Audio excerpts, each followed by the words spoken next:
The Dr. Oba Tashaka Show. Free your mind, and the rest will follow. A show for all who are on the journey to discover the truths about their identity, history, culture, politics, spirituality, and family relationships. This is a show for the Black Freedom Movement and the Black Power generation and the hip-hop generation, including Black Lives Matter and associate activists, all of whom are seeking change.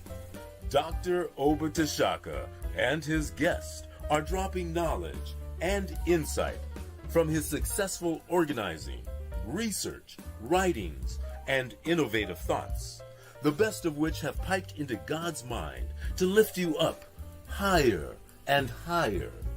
To the bosses, OGs, rappers, influencers, and those looking to evolve from the constraints of misinformation and miseducation to build a foundation for personal growth, love, and mental freedom. Check out the wisdom of the OR. Yeah, that's the original revolutionary, Oba T, who inspired 1 million black men with his rousing speech at the Million Man March, and who continues to fight, write, and speak the truth. Dr. Oba Tashaka is one of the deepest deep thinkers in the world today. A quote by Dr. Asa Hilliard. Dr. Oba Tashaka, then Bill Bradley, was the best leader organizer in the Congress of Racial Equality, CORE.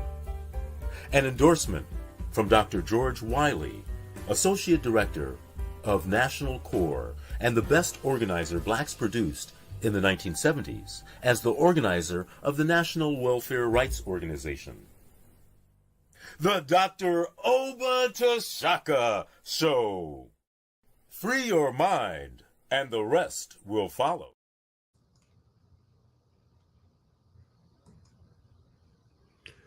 Greetings to all of you. I see a few people have started to line up here. To Doris Robinson, Hotep, Lisa, Wolf Manlou, Stephen McKenzie, Shonda Henderson, one of our real dedicated sisters, Lao Tzu, Chad Jomo Kenyatta.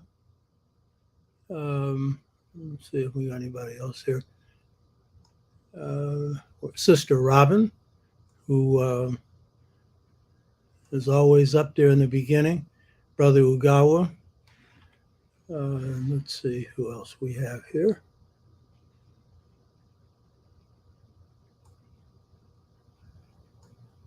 Yeah, that seems. Yeah, greetings to all of you. We've had a series of shows in the last 4 weeks off and on, but generally 4 weeks. On past shows, there was a reason for doing that.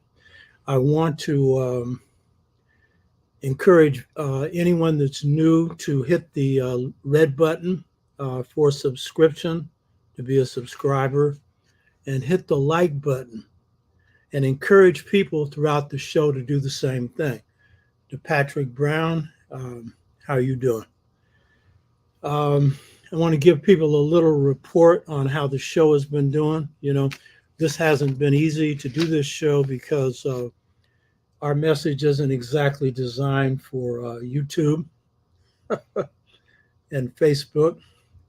They like people up here gossiping and talking what I call the ignorant stuff. So we've been on the slow algorithm, and so you need to help in terms of encouraging people to come to the show and subscribe. But we've developed a good dedicated following, and it's spreading globally. So I want to give you a little report. In the last 28 days, we had 8,235 people who viewed the show. Now, for a lot of shows, that's not much, but for this show, that's good because, you know, we're building a solid following. At least close to 20% of our subscribers watch the show regularly. So we have, and then of this 8,235 viewers in the last 28 days, 21% have been between the ages of 25 and 44 years of age. We've been particularly shooting at the younger audience. We know we're going to pick up the older conscious audience, but if that's all we're doing is speaking to the choir, then the question is, what's the point of the show? So that's good to hear. We need to improve that. Our audience, the biggest viewers, but there are others that are not listed here, but on their analytics, because we know others because we're interacting with them on a daily basis. The largest number of viewership comes from the United States. Secondly, the United Kingdom. Thirdly, South Africa. Then Canada, Barbados, and Kenya. But we also know we have a lot of people who are watching the show coming from Ghana, from Nigeria, from other parts of Africa, and other parts of the world. But that global viewership is good. And then what's interesting is, in addition to people watching the show, we have an increasing number of people who are going to our library. We've done over 173 shows. Now, some of those are repeats. So like we've done a few repeats, but almost all of those are new shows. So people are, in addition to coming to the show, they're going to the library, which I call chapters in a book. And the two most popular they've been going to recently is the one with Sheikh Anta Diop. Over 80,000 viewers have gone to that. And we need to post something on that site to encourage people to subscribe, because there's nothing on that site saying that. And that's showing people have good taste. They're going to the master, Sheikh Anta Diop.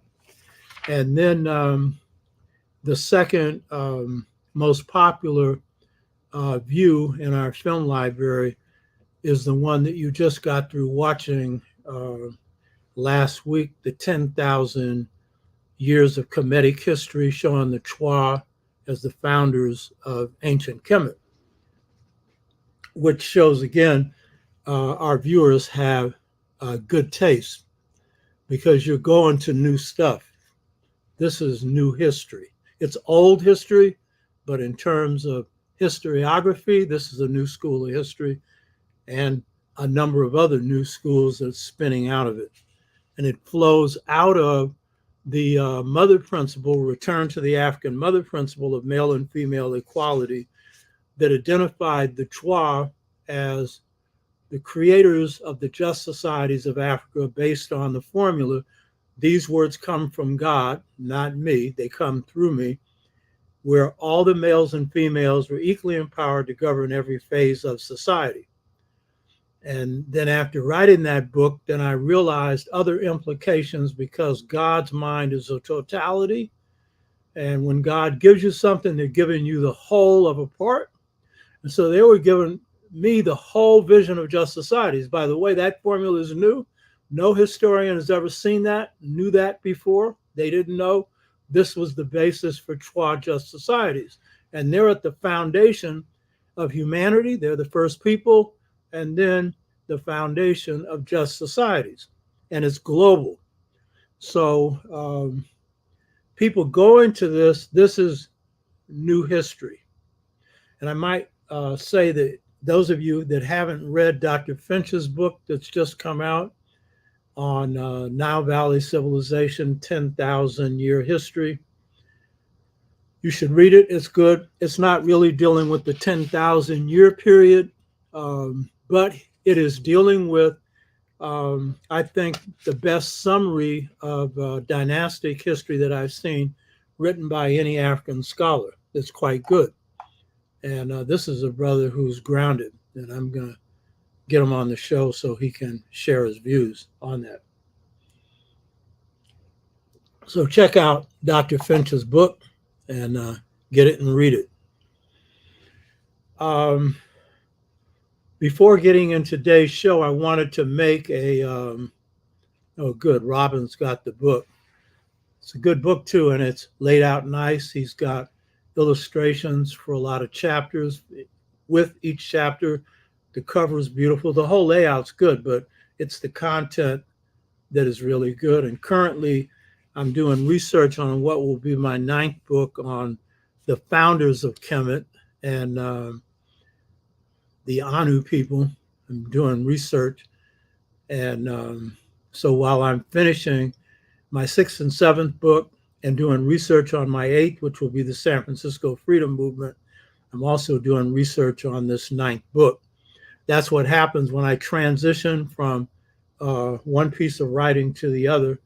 Then what I'm doing is doing research on the next projects. And this 9th book is going to be kind of an extension of the mother principle and the integration trap. The integration trap, generation gap, caused by a choice between two cultures, that's an extension of the mother principle in chapter 2, 3, 4, and 5. That's showing Chua civilization is spread throughout the world. But chapter 1 is really addressing the condition of African people today in the U.S. That's why the book's called The Choice Between Two Cultures. So those two, one extends the other. And then the 9th book will be the vast expansion of that. Because when God gives you something, most of you don't know what that means because you think, oh, you Christian trained, so you think, no, nobody can communicate with God. God's in you, communicates with all of us. And then some of us who do hard work, we're privileged enough to get some insight that you call breakthrough, which is innovation. And so the mother principle is considered a classic. Dr. Theophil Obenga described Return to the African Mother Principle of Male and Female Equality as a classic. And he said that this book should, the term I used for African families, twinlineal, should be in the dictionary. And for sisters who are looking for a model or paradigm, or brothers, that is just male-female model, then it's in this book, Return to the African Mother Principle of Male and Female Equality. And this is, of all the things I've done, the most difficult. Beating the Bank of America, the biggest bank in the world. Now that was something. And I've had other victories on the battlefield, but this was the hardest thing I ever did and the most beautiful thing that I ever did. This book is dedicated formally to my grandmother, Catherine Filardi, whose picture is on the inside of the book, and the original of that hangs over my bed. But the book is really dedicated to God, and it's a thank you for the beautiful light. Native Americans, when they laid out war strategy, if they had a spiritual leader who was also general, like Sitting Bull, then Sitting Bull's defeat of Custer at Little Bighorn came from a vision. And African people have generally worked their stuff from visions. People like Marx, who I don't put down, because if you want to do a revolution and equitably distribute the wealth, I'm not against it, because it definitely is inequitably distributed in the world today. But the vision that God gave me on the just societies is even stronger, because it is a formula that says, and see, God revealed to me when I asked, after, this was in 1990, after 30 years of battles and 30 years of study and going through 15 months of internal looking at myself that I've explained before, God rewarded me with this beautiful light on what is the basis of just societies.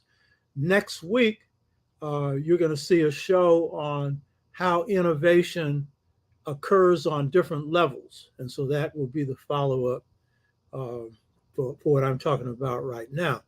So when God gives me this vision, it isn't just a vision, but it is a vision of the people who carried out the most just society and the most creative people and the founders of world civilization and the founders of ancient Kemet that nobody studies. That's my specialty. Why should I cover what others have covered? I'm not wasting my time on that. Now, if you've made some serious errors, well, maybe I comment. I ain't write no book on it. So they gave me the key to the world's first people, the Twa, who are the Kun, San people, Kalahari Desert. Some of you that have been watching this 5-part series, I think it is, on the Kun, on the Twa, that's them, mitochondrial DNA, 149,000 years ago, give or take 10,000 years, because the error rate of mitochondrial DNA, which is the DNA of the mother that never dies out, is 10,000, forward or backward. I like dating systems that are the best. So DNA is my favorite dating system, in terms of dating time. And going straight to the source is my best research system. So when God privileges you with the answer to the key to the just societies, those of you that don't believe that I got this from God, why would I say it? I have a healthy ego, so I, have no problem saying I came up with this all on my own. Great.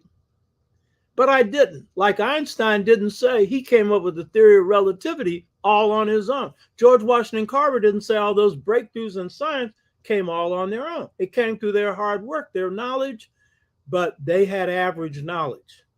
And that's the lower mind, the mind of reason. But the higher knowledge, that's the mind of God.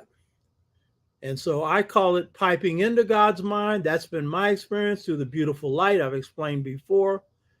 Some of you haven't heard it. I'm not going into it today. And it's so God's a great light. And that great light gave part of that light to me. It was an answer telepathically. But when God speaks to you, unlike the logical mind, see, when Marx did his thing, Marx came from the logical mind. So he came up with a lot of stuff on economics, which isn't bad. You know what I mean? I read his stuff. I'm not a Marxist, but I read his stuff. The limit is the logical mind can only see in a dimension.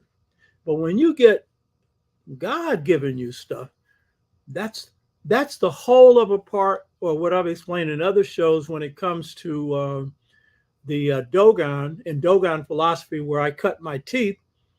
And any part of it is the whole of it. And anything is everything. You say, well, what is that? You're the miniature of the cosmos. That's what that is. Someone sent me a thing on my Facebook page showing me the ring of a tree and comparing it to a fingerprint. They're virtually identical. So anyone that thinks that God created this cosmos disconnected doesn't know the first thing about physics, astrophysics, or anything. We're all miniature parts of this bigger part. And so 2% of us in a field sometimes get the chance to go into something new. My wife keeps asking me, how can it be new? New in that no one's seen it before. It's not new in the sense that we invented it. No, these are truths already there.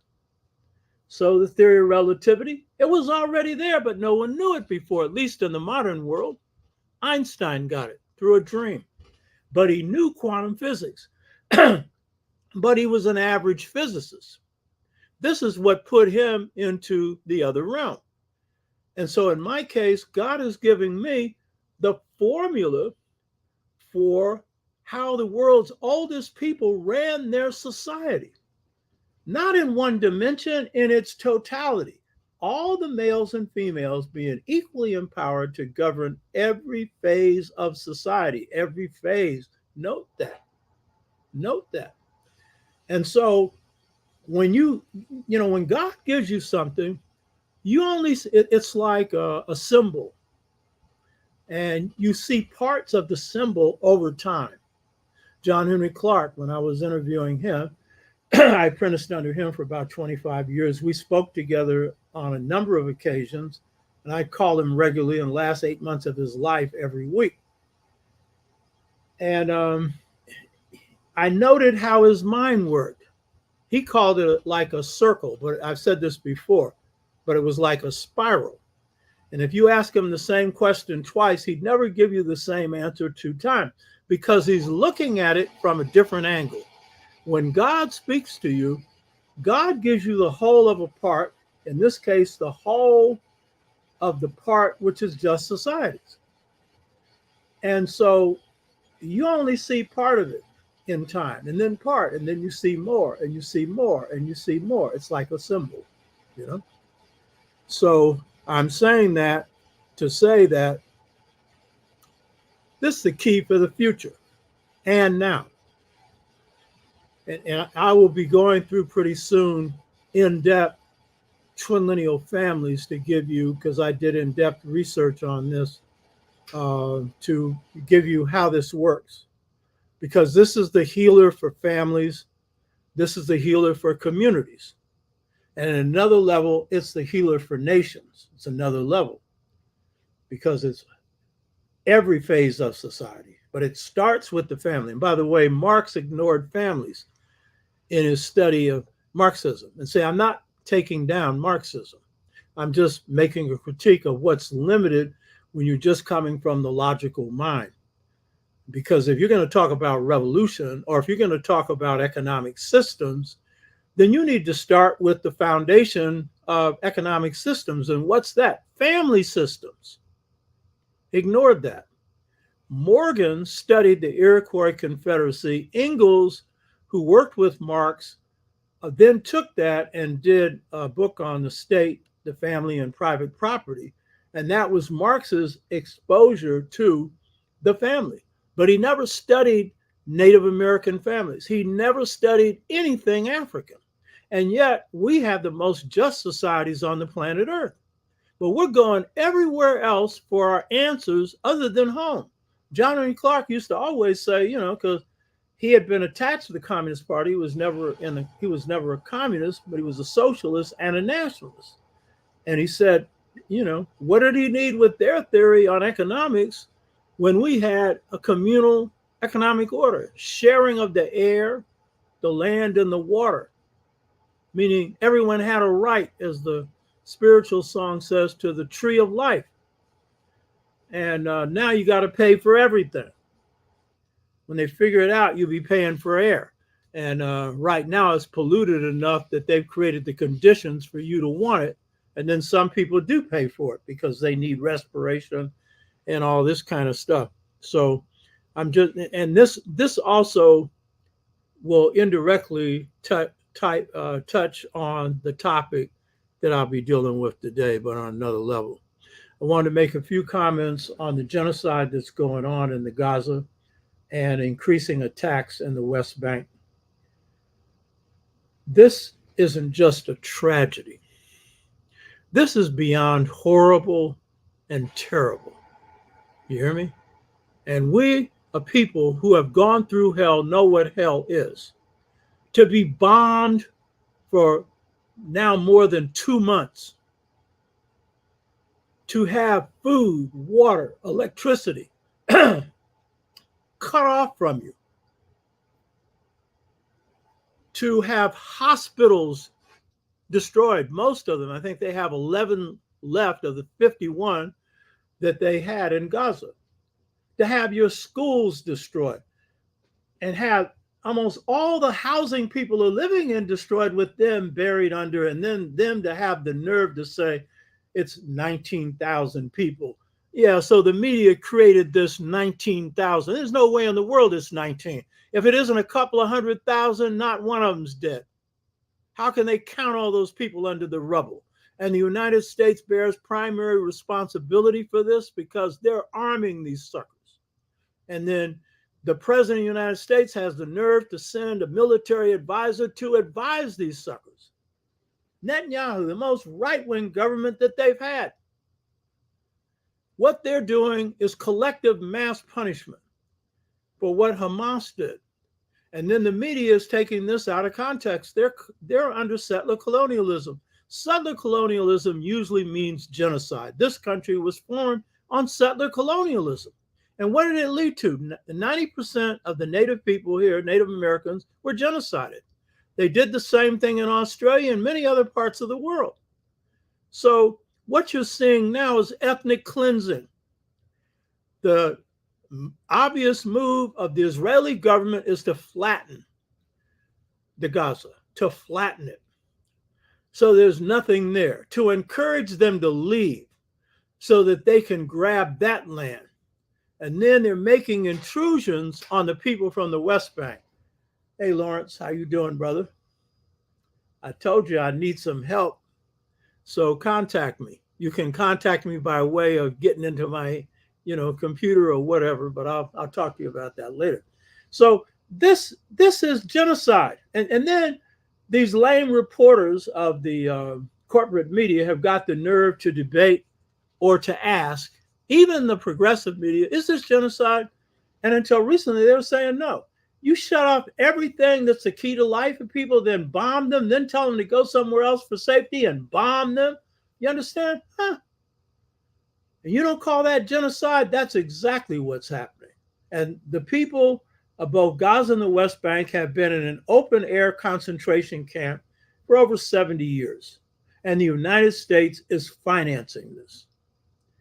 So there needs to be an end to this. Some people are calling for a two-state solution. I don't know what to call for because it's up to the Palestinian people. I don't know if there's any room for a two-state solution, given how much of the land the Israelis have grabbed. This needs to stop. It's for the people to determine what they want. And this no good government of the United States of America needs to back off. And then Biden playing games, talking about Netanyahu needs to lighten up on what he's doing. He's given them the green light to go ahead. And he's agreed that they're going to do it now for a couple of more months. What will be left of the people, let alone of anything else? Huh? Did the Zionists learn anything from the extermination that they faced at the hands of Jews? Did they learn anything? It appears like nothing. I'm not saying that about all Jews, because you have some Jews that have stood up and are opposing this, including younger Jews. So right on for you. But the fact of the matter is, this is an attack against humanity. These are war criminals that are carrying it out. They're mass murderers. They're savages. They're just as savage and barbaric as the people that run this country that have pulled the same thing, carrying out their genocide. So our hearts go out to the Palestinian people. And we support them in whatever way we can. And we understand the terrible plight they're in. It hurts us to see this. And it's good to see the demonstrations that are going on around the country and around the world against this. And if there's one thing that the Israelis have done, I think they have killed themselves when it comes to carrying any kind of weight internationally. I don't think they can survive from this.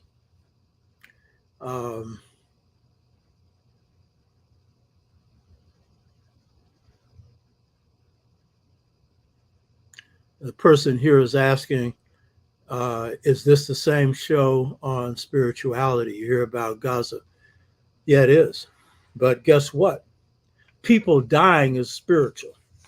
Guess what? And it doesn't just have to be us. And it just so happens the people who are dying right now have been very supportive of our struggles as we have of them. So this is what we do on this show. I'm a revolutionary. Among the African-centered scholars, I'm the only one. And I need help. Of course, there's one that's not as well known, Dr. Akinyele Omoja. He's another one. So now, what I want to get into now is the topic for today, spirit, the missing dimension of Kemetic and African American civilizations. Now, it's going to be interesting how this one goes. It's not going to go the way you think it's going to go, because I combine practice with theory. So there's going to be practice in here so that you can see the relevance of this. So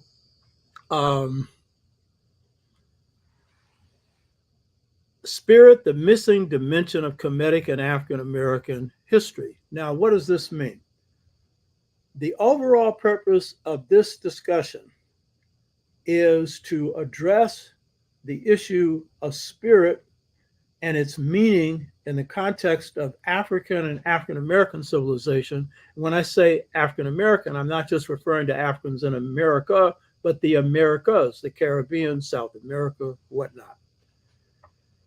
And so when I'm talking about the missing dimension, spirit being the missing dimension, I'm not saying that it wasn't there when it was created. I'm saying if you read the body of the text advertising this show, that it is often missing in the accounts of ancient African history by some of our most significant scholars, not by all.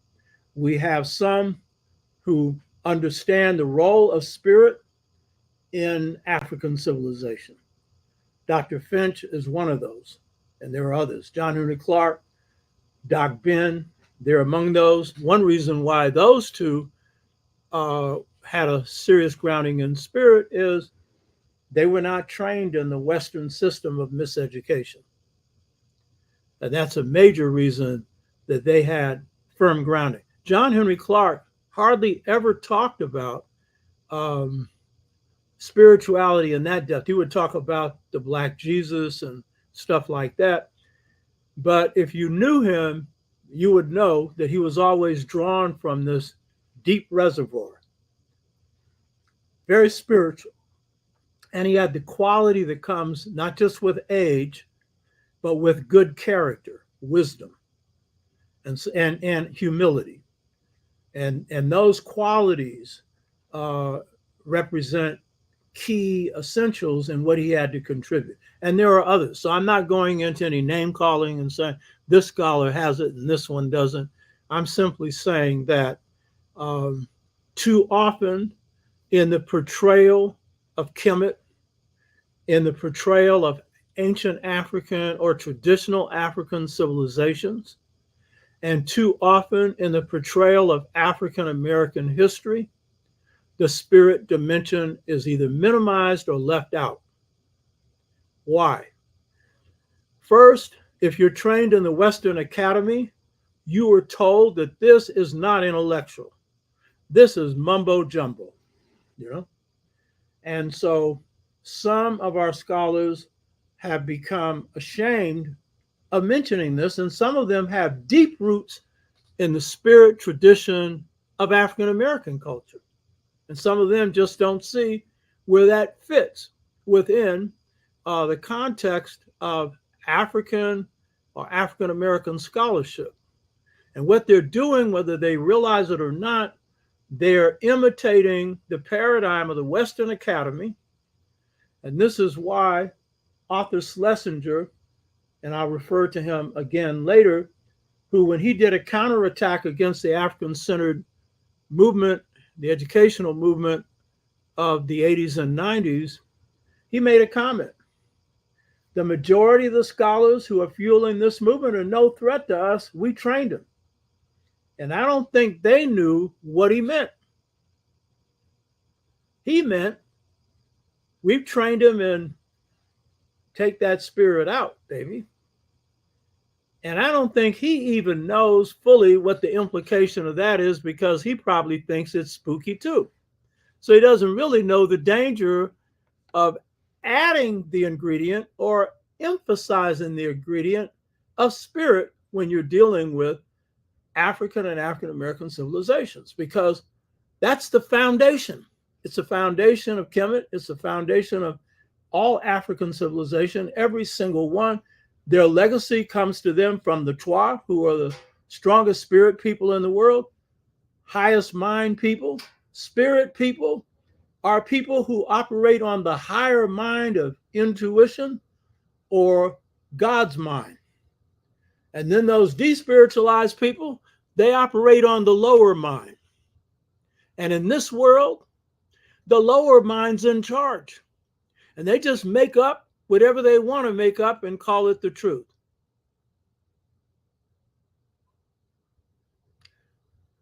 This is Ganlo Do, African Vodun Maroon. There are a few other scholars not often brought up and are deep in the culture. I am one, and Kwasi Kanodu, both priest and Vodun in a Khan tradition. Yeah, there are. There are a number of others. So I don't want to give the impression that they're all in this other camp. But the point is, why are those that are in it? And in fact, if you're into Voodoo, or if you're into the Yoruba, or if you're into the Akan, or any of these other living systems, then you're practicing this, because it's alive. And that's also one of the problems with Kemet. Kemet is our greatest achievement in classical civilization. The Twa are the greatest achievement in civilization, period, because they give birth to what you'd call civil civilizations. John Henry Clark used to say, civilization means being civil, and they're the most civilized people the planet has ever seen.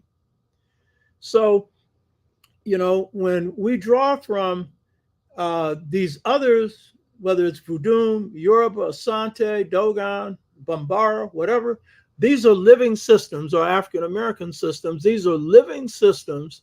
So you're going to be visiting the spirit. I mean, that's what it's based on. But one reason that the Kemetic excursion can sometimes be distorted is because it's not alive anymore, even though it's in Inner Africa. It drew from Inner Africa. Its priesthood isn't intact, or there may be some people that claim that they have resurrected it. It's not alive anymore. So when it gets described, it often gets described in intellectual terms that even when people are trying to be spiritual, is despiritualized. So this is the problem. The problem is that what is most important in terms of our civilization, which is its spirit foundation. And mind you, that's not enough, meaning the spirit foundation is connected to a whole bunch of things that are spirit-based, like justice and truth and a bunch of other things. It's not just spirit, because spirit alone, if it doesn't have any direction, can go in the wrong direction. There are negative spirits too. You know what I mean? So that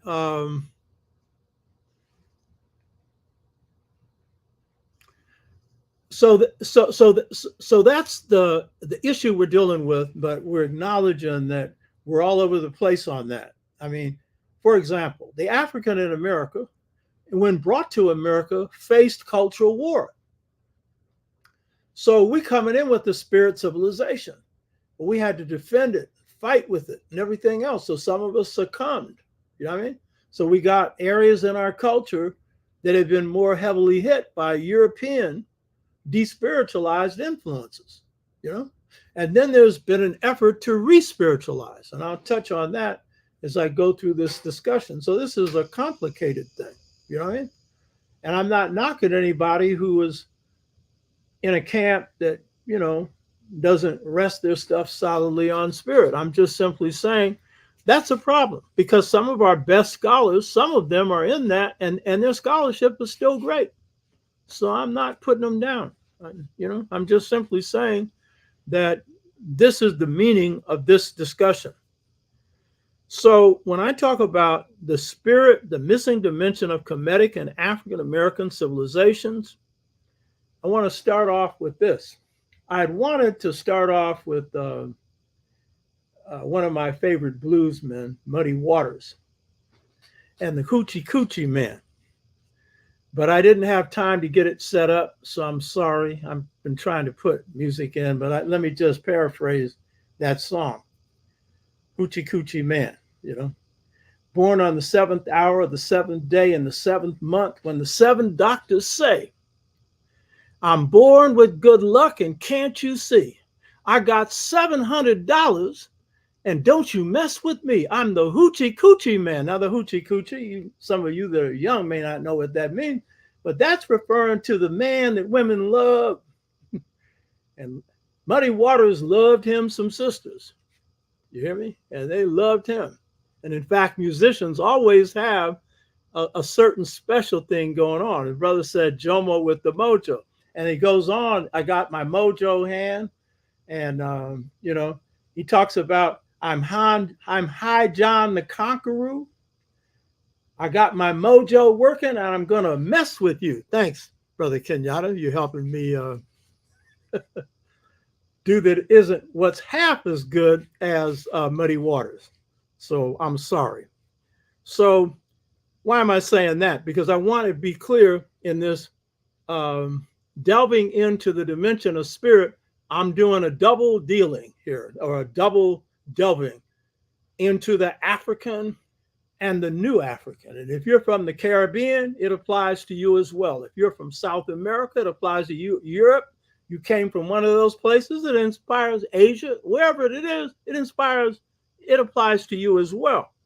So understand, I'm not just talking about one, though I'm talking about the root Africa, the fruit, the new African.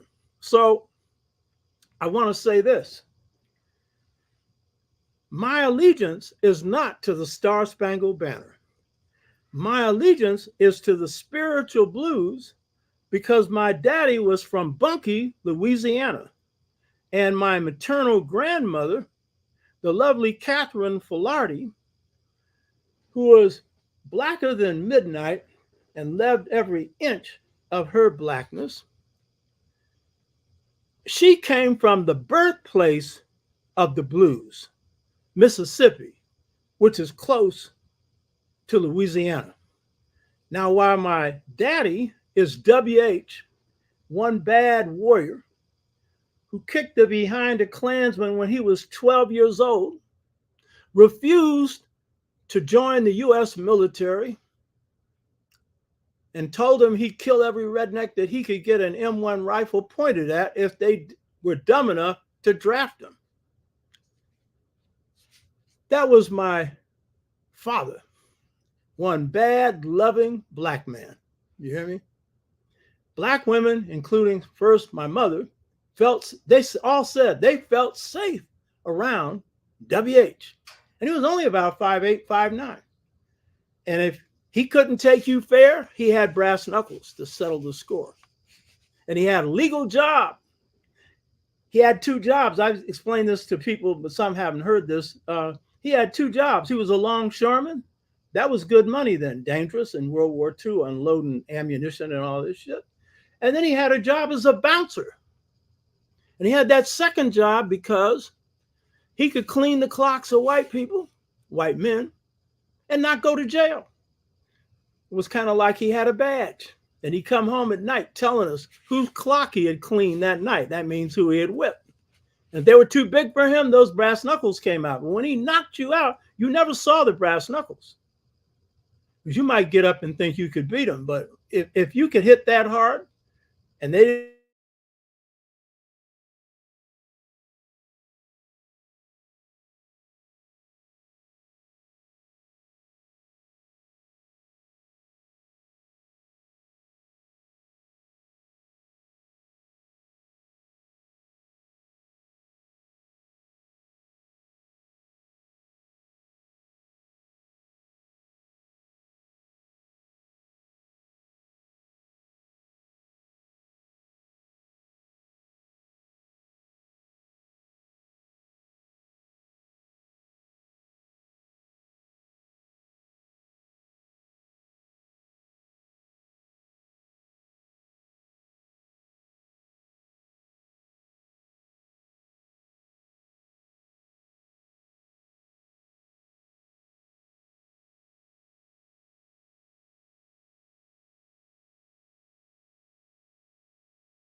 Can you all hear me? We got cut off. The power went off. Somebody let me know on the bottom of the chat whether you can hear me.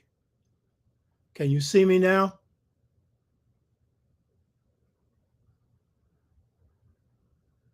Okay, good. Sorry, at least I know how to boot this up. I've never had this before, and who knows what was going on with that. Let me see if I can get something else on here. Yeah, you got some light on. Okay, so you can hear. We've been doing 3 years of this. This ain't happening. But fortunately, the power went out and came right back on. Okay, so I was explaining. Let me go back on this one. This show is going to be dealing with spirit, the missing dimension of Kemetic and African American civilization. So I'm making the point that this is going to be a twofold visit of spirit, both African and African American. And I was making the point that my allegiance is not to the Star Spangled Banner, but from the blues that comes from Mississippi and Louisiana. And I was pointing out that my father was WH, and I was getting into this point. My spiritual father was High John the Conqueror. And again, when you're dealing with Muddy Waters and the Hoochie Coochie Man, he's making mention of High John the Conqueror. He says, I'm going to use High John the Conqueror and I'm going to mess with you. Who was High John the Conqueror? That means High John the Conqueror. And it's an African warrior spirit carried from Africa to the U.S. and the Americas. But this was a special spirit for the Africans in the United States. If a mother wanted to get her child in line, she'd say, High John the Conqueror going to get you. But High John the Conqueror was a spirit of Nat Turner, Sojourner Truth. All of our warrior people who resisted, and most of them were warriors, they resisted in different ways. And so High John the Conqueror is a spirit, and this spirit was carried on board what was called the good ship Jesus. Good for what is the question. And was carried on the Amistad, which was the ship that carried Senku, who was of the Poro Society, the warrior societies of Africa. And he led a successful slave rebellion aboard ships, sliced the throats of a lot of those so-called slave masters, and won his freedom later. But that was a spirit that imbued the African and American. We had these warrior spirits all over the Western Hemisphere, and of course, coming out of Africa. So all of these spirits instilled within us the continuation of the spirit of Africa, which is the foundation of African civilization. Spirit is the foundation of all African civilization, but you'd never guess it reading some of the history on Kemet and on ancient Africa. You'd never guess it. And it is this spirit foundation that you find in African civilization carried to the Americas, in this case, the United States, that inspired us to create a new African or African American culture and a new African art form, which is African, but new, because we had to fight to recreate this culture here. And this culture and art form is one of the most beautiful, magnificent cultures and art forms on the planet Earth. And it puts a smile on humanity's face worldwide. If you listen to a lot of the people in the Gaza who are being bombed and blown up and everything else, a lot of their youth are into hip hop, you know, and they got messages of freedom using their own language and promoting the cause of freedom among their own people, and that's global. So spirit is at the foundation of all African cultures. It is the driving principle of all African cultures, yet we have historians who are very good in every other respect, who will omit it. And some will say, why? Well, it's found in all cultures. So, well, if truth is found in all cultures, let's say it is, are you going to dismiss it because it's in all other cultures? If something's that universal, it must be extremely important. That's a reason to include it, not exclude it. You hear what I'm saying? Huh? So when we're dealing with this spirit, it is what inspires all of our creators, almost all, to say the same thing. I'm going to bring beauty out of ugliness because we came into a world, this Western Hemisphere, the Caribbean, South America, I don't care where it was, ugly in its treatment. And so I don't care what the landscape looked like. If you're being beaten, flogged, limbs being torn apart, and everything else, freedom being denied, I don't care how good the environment looks, it looks like hell. That's what it looks like. And so each of our people in each of the places where they were, the Caribbean, South America, the US, and this area, went into their souls. In the case of the Caribbean, South America, they continued at African culture. We recreated one here. Fundamentally African. But creativity is our hallmark here. It had to be for us to carry on. And spirit has been at the core of this. Spirit. And what is spirit? Ultimately, it's the higher mind. It's God. It's God. And when you draw on that, that's why the only successful rebellion against slavery, and I've covered this in 3 shows, 2 of which focused on the Haitian Revolution, the only successful rebellion against slavery was Africans in Haiti. They're the only ones in the whole wide history of the whole wide world that succeeded. And the key was the power of voodoo, power of spirit. You hear me? So you're going to hear spirit running through this, but it's going to come in a way that's different than what you expect. That's what I like to do. I'm a strategist. We always come at angles, you know? So I want to dedicate this show to 2 great warriors, Dr. Nathan Hare, the founder of Black Studies, and my buddy who is probably going through the last stages of his life. I've got to go see him next week. And I want to thank all the people who have been supportive of him, and Marvin X at the head of that, who's a poet coming out of the Black arts movement. He's been very supportive of my good friend, Dr. Nathan Hare.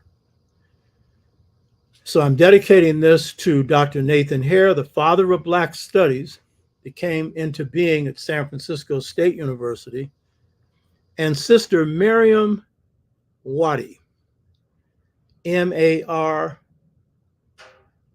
apostrophe Y-U-M, Wadi, W-A-D-A-I. She's 92 years old now. They're both in the same center. She's recovering from a fall. And this is a woman that's taken very good care of her health throughout her life. She's over 6 feet tall. And she was really the Black consciousness spirit that provided the spark for the leaders of the strike at San Francisco State, particularly Benny Stewart, who acknowledged, and he was the leader of the Black Student Union that launched the strike at San Francisco State, and a very good brother, who also has church roots, Holiness Church roots. His church was right around the corner from our headquarters, the Malcolm X Unity House. So I'm dedicating this to these 2 beautiful spirits, and you'll see why in a minute. So the topic for today, Spirit, the Missing Dimension of Kemetic and African American Civilization, is going to be located, as I deal with this topic, within the context of the 1990s and the context of the African-centered cultural renaissance of the 90s that stood on the foundation of the Black freedom movement of the 50s and 60s, commonly called the Civil Rights Movement, the Black Power movement, and the Black Studies movement, and then later the Pan-Africanist and Black Panther movements, because the Panthers were also key to the strike, and they themselves were a product of these earlier movements. So the African-centered cultural renaissance of the 1990s was fueled by African-centered scholars. It's the only time in this country that they launched a movement. Now, you had a cultural renaissance, a Black cultural renaissance in the Harlem Renaissance in the 20s. But here, we're talking, those were poets and musicians and other artists. Here we're talking about scholars that actually helped trigger a movement. And the majority of these scholars were not activists. They weren't organizers, but they encouraged activism. And I'm the only one among them that, was at this level of being a revolutionary. Others were progressive or whatever. Some may have been active in community struggles. But the key point is this African cultural renaissance of the 90s, fueled by African-centered scholars, inspired hip-hoppers, and was an expression also of the Pan-African movements of African unity going on prior to that time and at that time. And some of the African-centered scholars were Pan-Africanists, like Dr. Wade Nobles, for example, and others. All of them supported Pan-Africanism. John Henry Clark, of course, was a central spokesperson and intellectual leader for that movement. So this discussion of spirit and its role in Kemetic and African American culture, its central role, is going to be particularly located within the 1990s and how it was developed from there, because a lot of what we're drawing from now is drawing from that. And we had great scholars at that time. Dr. Asa Hilliard, who was my good friend and who I probably wouldn't have been tenured without his support, who also wrote the introduction, one of the introductions to my book, The Mother Principle. And when he received it, he left me a message on the phone.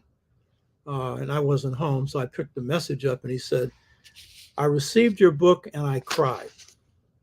Asa had read the book twice and had given me his views on it, and then had written, along with John Henry Clark, the introduction. So we had giants like Asa Hilliard. We had giants like little brother called himself Jake from Chicago. He's really from Jake from Texas. But he got woke up in Chicago when he went to the Center for Inner City Studies, and a brother named Dr. Anderson Thompson got him and turned him around. And he became a hardline Pan-Africanist, Afrocentrist, one of the two best people on ancient Kemet. And then we had Dr. J, and then working with him, Professor James Smalls. And, we had a bunch of giants, you hear me? A bunch of giants. Doc Ben, the bad boy, who couldn't go anywhere without insulting somebody. Some of them needed insults, and others I wondered, God, why did you say that? But one bad brother, as in good, So at this time, the 90s, this is a period where we have Black communities being hit in 68 with deindustrialization, jobs being taken out of the country, and it's beginning to impact our families. Dr. Wade Noble, Dr. Nathan Hare was the first one to note this, to note the erosion of the Black family in his own research, his own book. And so we see this decline of the family beginning around 1968, 100 years, 75% two-parent households in this country. Marriage rate of Blacks was higher than whites, and now it's 29% two-parent households because of these forces. So this is right after or during the strike, at the very point that the Black Studies strike is carrying out a strike and succeeding in creating the first Black Studies department in the U.S. spreads around the country, then what we're seeing is the further attacks on Black communities, assassinations of leadership, Malcolm, 3 on Me, and numerous others, the smashing of the Black Panther Party, and the attacks on Black communities, because what they're seeing is the power elite is seeing that Black communities have been the foundation, along with the extended family that nurtured these communities, have been the foundation for launching movements for liberation. So they're in there to try and break up Black communities, what they called Negro removal, urban removal programs, and now gentrification. But that didn't really work in the sense that we just moved to another community and kept doing the same thing. Ferguson breaks out in a overwhelmingly Black community. It kicks off this hip hop generation's phase of struggle. And then we see drugs being put in the community by the CIA, which they admit, and the rise of prison industrial complex, Black males especially, who no longer have jobs, whose communities are torn down, their businesses are fragmented, and the jobs have disappeared that could really pay enough for you to support a family. And I note that one of the founders of Black Lives Matter, in the survey that she did, over 200,000 Blacks, the number one issue that young Blacks list is good paying jobs that they can raise a family on, because it's the poor paying and no paying jobs, meaning no jobs, that has led to the major cause behind the breakup of Black families. And it's the San Francisco Freedom Movement that I was privileged to lead that provides the model for how to handle that one. You understand? Huh? So the thing is, we're faced with this when this Afrocentric stuff starts to emerge in the 90s. It is a response to what's happening in our communities and the fact that the youth are being put in a position that our youth have never been put in before, leading to a generation gap. And that's one that still plagues us, though it's not as bad as it appeared to be a few years ago. And I say that because it's the youth who have also put forward some of the most sophisticated movements that put Trump out of the White House that most of you don't appreciate. And I say that because I don't hear a single comment about their contribution. Black Lives Matter. They drew from the best of our leadership traditions.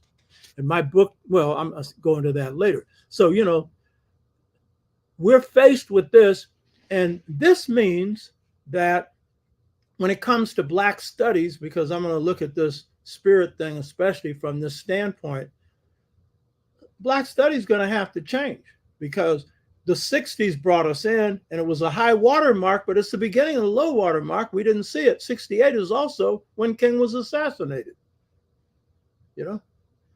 And so it's clear that we've got to address these issues, and you're going to see that spirit comes up as the key component of how we address these issues, in case you wonder where I'm going.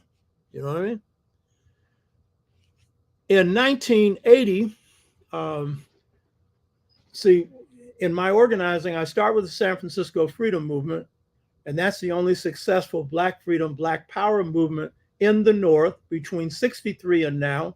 I've gone through some of that. If you look at my first show on the Awakening, you'll see that I cover that. And then there's one where I'm speaking at the main branch of the San Francisco Public Library. That one has a picture of Angela Davis on the front, and there's a lot of picture backups and stuff for a summary of that movement. And that's the next book that I'm going to be writing. So that movement is one that really addressed some of the issues that we're facing now that can be helpful in us resolving it now. So I was in that movement until 66. Then I formed what is now known as the Pan-African People's Organization, that's been in operation from 66 to now. We've done a lot. I've talked about some of it on previous shows. And then I'm moving to encourage people around the country, and I'm a part of a motion in that direction of forming a Black United Front, a national Black United Front. because I come out of movements where it's not centered around one person. It's not about me or you or my organization. It's about power for our people. LaShonda Henderson, E. Franklin Fraser's Negro Family in the United States was published in 1969. Yeah, very important book, even though he made the mistake of thinking that slavery had destroyed our culture. That was his big mistake. But he was a great scholar and put forward some great work. And in fact, his study, The Negro Family in the United States, is the most comprehensive study of the Black family done by any scholar. The Voodoo Maroon.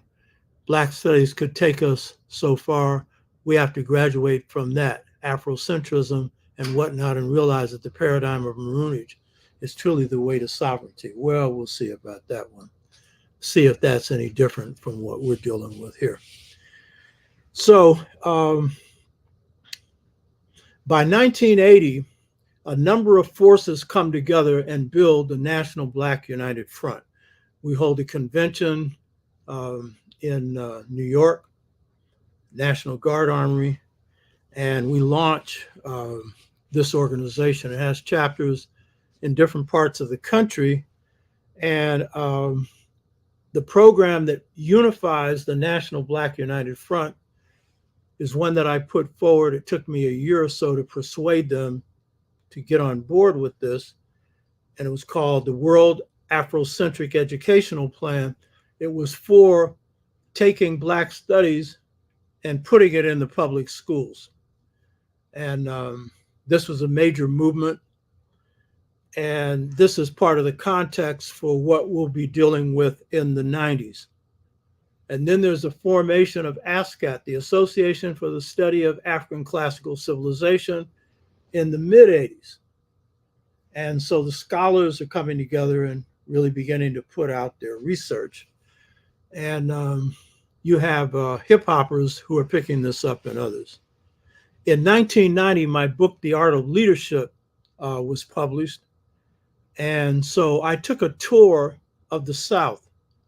I hired a brother who was good at book promotion, and we rented a car. And for 2 weeks, I traveled throughout the South, pushing the book and volume 1 and 2. And according to Scott Brown, who is the author of the Book on Us organization, but is a major authority on African American music, he saw that book as having a major impact on the African-centered cultural renaissance. It's the only book published that was political. The others were historical, cultural, and otherwise. But this one is giving direction to people on the ground, because NBUF, among others, Pan-African People's Organization, and many others, we're doing ground organizing around the country and around the world. So as I'm traveling from Louisiana, Baton Rouge, Louisiana, where I speak, going into Texas, Dallas, Texas, Memphis, Tennessee, and then other areas of the Midwest, Kansas City, Missouri, and St. Louis, Missouri, and some other areas. And as I'm traveling, one of the places that I signed books was a bookstore in Dallas, Texas. It was run by a sister named Emma Rogers. And see, we had been at work on this African-centered stuff for a while, and then she is the first one to coin the term that I heard, African-centered cultural renaissance. I'm in the store, we're speaking, and she says, because she's observing this with the people who are buying books and stuff, she said, there's an African-centered cultural renaissance going on throughout the country. And so when I get back, and then while I'm on this trip, I stop and I speak at a church called Greater Romani Church. And it had, at that time, 800 members. And the minister of the church didn't take any money. He was doing this free of charge. And later, 2 years later, I go back. He's got 10,000 members. This is an African-centered church. It was Baptist. It later becomes interdenominational. But what it's showing you is this African-centered cultural renaissance is having its impact on the Black church. And then about 2 months before the Million Man March, I speak at Reverend Reed's church in Baltimore. There's another 10,000 member African Methodist Episcopal church. Now he's a bishop.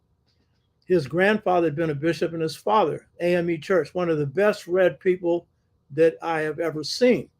And he had me in for 2 nights. Friday night, talk about the art of leadership, and then Saturday night to talk about the mother principle. And he would add Farrakhan in, speaking out of his pulpit. He had all kinds of programs to deal with drug addiction and various other things. He's now the bishop in Florida. Good state for him to be in to deal with the madness in Florida. The guy with a BA degree from Yale, a master's degree from Harvard, and then a religious degree that amounts to a PhD from a seminary that deals with religion. And then you had Jeremiah Wright. See, I'm giving you the context because some of y'all, you think that anything that's got to do with the church is backward and everything else. Remember, I'm telling you, this return to the spirit was both African and New African, and part of that had a church base. And so Jeremiah Wright, he at this point is the dean of Afrocentrism in the Black church. And, you know, that's the church that Obama came out of, you know, brilliant brother. And so in 1990, when I get back, we have a convention, and I'm the luncheon banquet speaker. So I'm telling them there's an African-centered cultural renaissance going on, and we're at the center of it in terms of this African-centered educational movement. So I'm talking about bringing spirit back, making sure that spirit is at the foundation of what we do and why it's been the missing link in some cases in our discourse on our history. I am showing you how this worked inside the academy and the Central Academy, which is San Francisco State University, that's a mothership of Black Studies, which I was chairing between 84 and 96, a job I didn't want. I'm an organizer, I'm a teacher. I did not want to administer and hold hands with faculty people. You know what I mean? I did not want to, but I had to. It was put on me, I had to. And then I saw the opportunity. And so in 1990, I call a retreat of Black Studies. And this retreat is held at a real nice hotel in South San Francisco. And people could come and, you know, relax, but it was mainly a retreat with no agenda. The purpose was to find our direction. That was the purpose. Where do we go from here? Because coming out of the San Francisco Freedom Movement, CORE and SNCC, Congress of Racial Equality, and Student Nonviolent Coordinating Committee, we were improvisers. And so we didn't just come in with a predetermined plan. It was like jazz. How we moved depended on the groove, depended on the beat. And so I didn't come in with a predetermined answer for where the department needed to go. And I was in the thick of the organizing at the same time, the African-centered movement. And by 90, I'm starting to write the mother principle, you know. But I was not going to come in with my direction coming from me, meaning coming from what I'm good at. I'm a historian, philosopher, political thinker with a lot of stuff underneath that. And so I didn't want to do that because I wanted us to be addressing the major issues facing our people, and whatever that required us to do inside the academy, then that's how we would address it. So we had this retreat, open-ended. And, you know, we're good at open-ended stuff. You know, we're good at coming up with new stuff. So in the early part of the retreat, then Wade Nobles, Dr. Wade Nobles, who was a key part in this shift, in this discipline, his partner, Dr. Lawford Goddard, who also taught at San Francisco State, was a part of the retreat.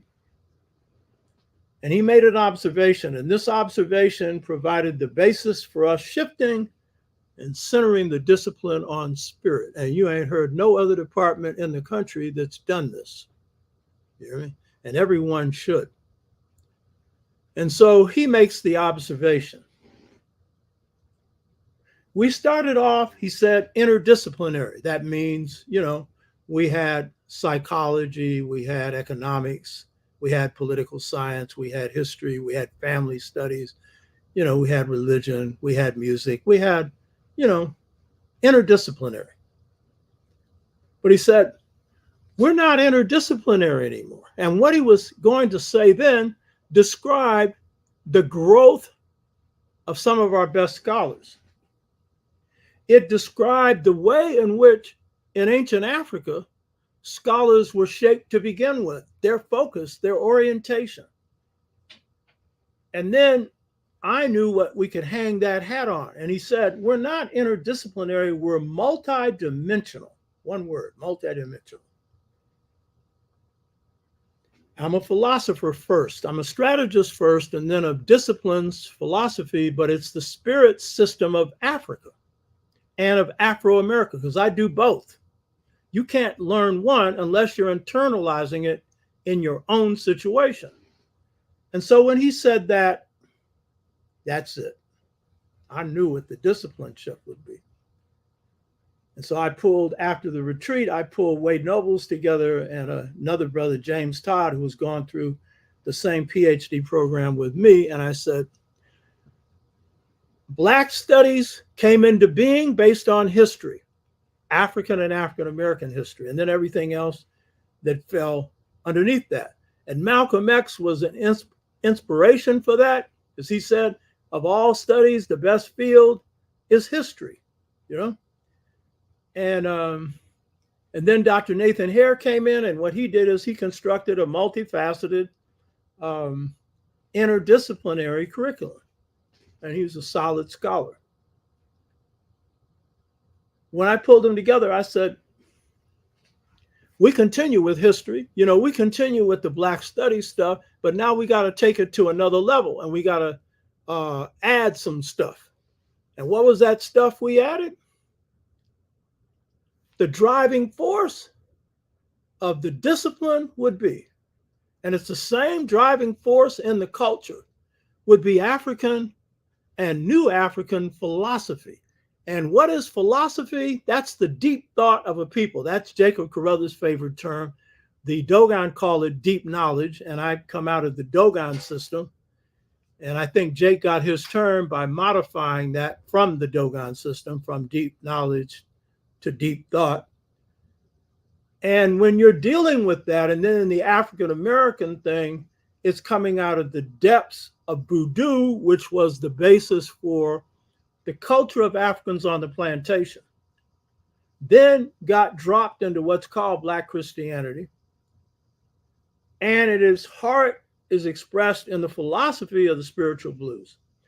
And so I pulled them aside and I said, we need to center this discipline on philosophy, African and New African philosophy. Now, I really want to stress this New African part. In the faculty at that time, we had J. Alfred Smith Jr. and for a while, Sr. And they came out of Allen Temple Church. Allen was a founder of the AME Church. But this is one of the best Black churches in the country. Built all kinds of housing for Black people all over the place.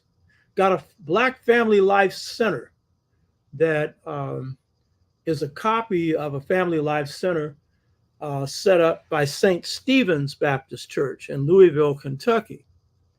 And I had also worked with them. So that input from the Black church, a conscious Black churchman, and by the way, the Art of Leadership Volume 2 has a chapter on the Black church, largely because of J. Alfred Smith Jr. kept getting on me. You got to have the Black church in. You got to have the one. He's right. And I've worked with the church. I know you can't organize the Black community unless you've got something going on with the Black church, even though some Black youth think not. It's the only institution you own other than your families. you know. So we make this decision that we are going to center the discipline on spirit, but focusing on the rubric of African and African American philosophy, because that's where you can hang it. And African and African American philosophy covers everything. Because if it's spirit, it's covering all dimensions of African, African American, African global life, period. All of it. Whatever you want to talk about, economics, families, politics, history, culture, what you call religion, but spirituality, because this wasn't religion we're talking about. So this has been the missing ingredient in the Black Studies discipline. And this decision was revolutionary. Now, most of you won't think so. Of course, it's not if it's just spirit. If it's just, well, we're going to get the feeling of the spirit and the spirit is going to come down. No. We're integrating this into every area of our disciplines. And it is based on the reality that if we don't, we're going to continue to produce mental Europeans. That is, people who are getting a lot of good information on African history, African culture, African American history and culture and everything. But it's going to be in the European way, the way that Schlesinger said made the scholars they train no threat. But when you go the way of the spirit, and we had not yet figured out how that would translate into pedagogy. The book that I'm finishing now provides the alternative when it comes to pedagogy or methods of teaching that are African-based, that address the light within and bring the light out that is within, But not only that, deals with how we take people from one level of understanding to the level of mastery. That's only for people who want to do the hard work. We hadn't reached that yet, but we were on the path. But the main thing is we knew we had to shift that paradigm so that we could touch the spirits of our students better. Now, some of us were already doing this in the classroom, but as a discipline, we had to do that. Now, that ain't an easy thing to run up inside of a Plato freak factory, where you're creating people who are supposed to be real smart and can quote everybody and haven't got an original thought of their own. You know what I mean? That's not an easy thing to pull off. Now, no sooner than we make this decision and we start to meet and plan and stuff like that, because we had to keep our whole faculty on board on this. And then we would hold assemblies of all our students, over 800 of them. That wasn't all of them, but a lot of them, to get their input on what they wanted. It was a whole bunch of stuff we were doing. Then suddenly, and I mentioned this before, but not in this context, there's an effort to wipe us out. And that goes from 90 to 92, a 2-year effort. And that effort was rougher and tougher than to win that struggle was rougher and tougher than winning the strike. The strike took 8 months or so. This took 2 years. And you had the combined powers of first the Hoover Institute, the CSU, California State University system, and then, you had a host of corporations coming down on our head.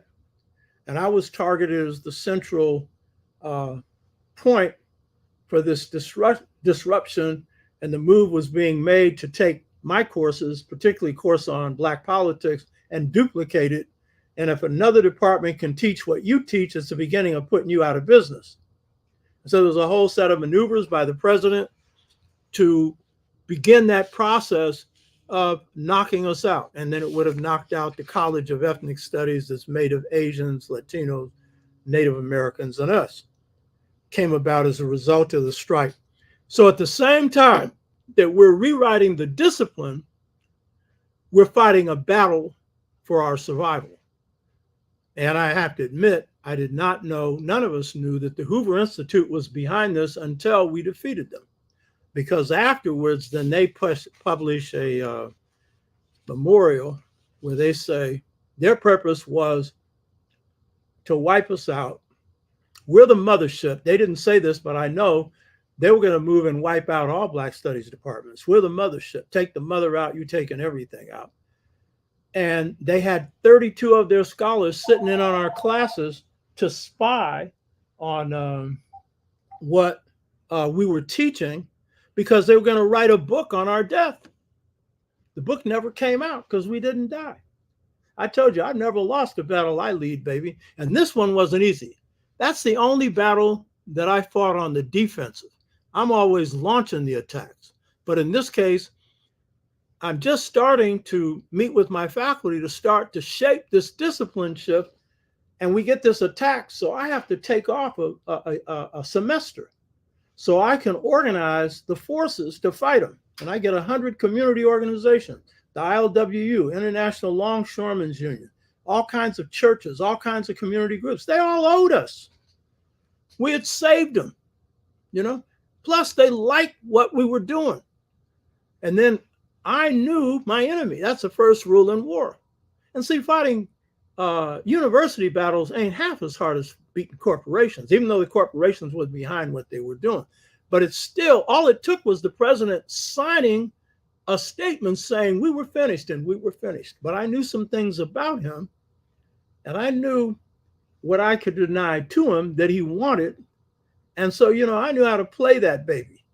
And so we stacked every kind of organization on top of their head, and we proceeded after that one semester to write this discipline shift.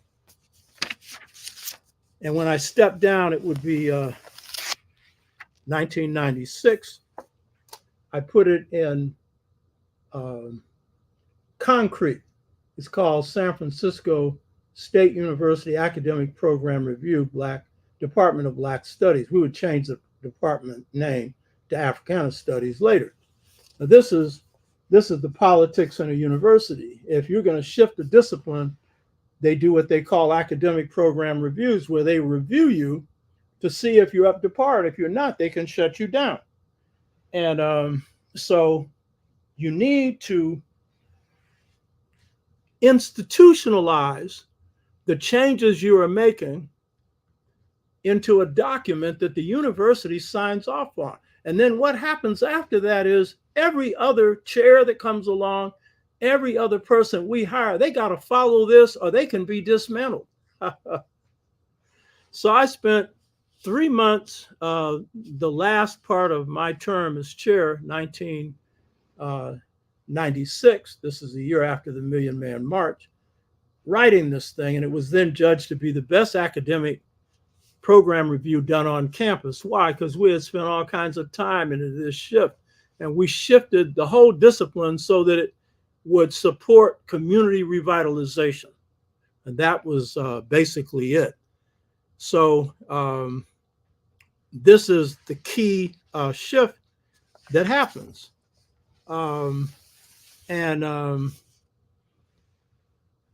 This shift, again, is in the discipline statement itself. It's an analysis of African American and African culture, and then centering philosophy and spirit in the center of that, and then history, family studies, a host of other things that are key to the discipline. At the same time, we're undergoing attack. Leonard Jeffries is attacked at City College of New York. Molefi Asante is attacked at Temple. And Jacob Carruthers and Conrad Worrell, their unit was attacked at the Center for Inner City Studies in Chicago. Conrad Worrell was national chair of the National Black United Front. He knew how to organize. He was able to defeat that attack.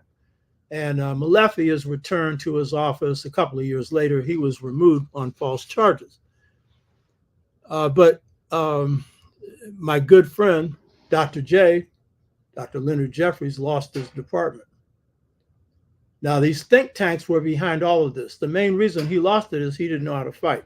He's a good brother. I told him later, he admitted it. He went to court. You don't go to court to fight these white boys. You got to go to the streets. So that was a mistake on his part. But they went after him because, again, he was an African-centered scholar who also loved Africa, loved African people, and was doing good work for African people. So he kept his job, but the department went down the tube. But for the most part, we withstood this. And I should point out that in the midst of this attack, it's the Harvard nightmare team that they called the Dream Team, led by Skip Gates, that is orchestrating a big part of the attack against us. And the boy who's running for president now, he was central to that. And in the midst of our campaign to shift the discipline, here comes Skip Gates out to San Francisco State to meet with the president of San Francisco State and to tell him he never heard of us. We gave birth to Black studies. You never heard of your mother, huh? You know what I mean? And so Cornel West was out there shooting shots at Afrocentrism, attacking it, and they played a role in his destruction, in case you didn't know, you know? So when we do the shift in the discipline, from Black studies to Africana studies, which the name change came at the end. People all react to the name change. Name to me is secondary. It's what's underneath. The icing is the name on a cake, but it's what's in the cake. Now, I always like the icing too, because I got a sweet tooth, but it's what's in the cake. You know what I mean? And so what we were doing then was linking up Ma'at and all of the dimensions of African philosophy, and Ma'at is the foundation of African philosophy, with the spiritual blues, both of which have spirit at its foundation. Basically, harmony, truth, justice, and right order, as they say in Kemet. Ma'at is the rudder of heaven and the beam of earth. It's the invisible direction of the cosmos. It's delicate. It's like a woman. That's why on the promotional, you have a picture of the goddess, the netter, Ma'at, a female. Why would Ma'at be feminine? Because justice, to maintain cosmic and earthly justice and heavenly justice, but cosmic justice, that's a delicate task. We're seeing that now with global warming and how it's disrupting the planet. And the return to spirit is really also the basis for drawing from a spirit science, as opposed to this mad science that the European has that attacks nature and warms it up and messes it up so they can pull everything out of it and don't worry about nature coming down on our heads as long as they got a lot of money in their pocket. And this is the other thing we were able to achieve, and this was extremely important.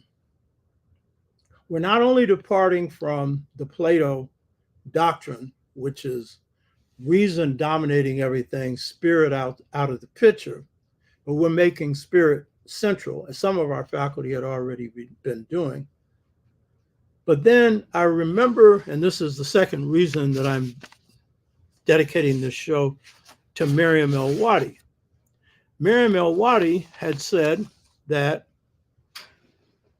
didn't make any sense to have Black studies that was humanities and social science and not have the sciences. And I always thought about that. I said, yeah, that makes sense, you know. Now, we can't give a degree in chemistry or physics or biology.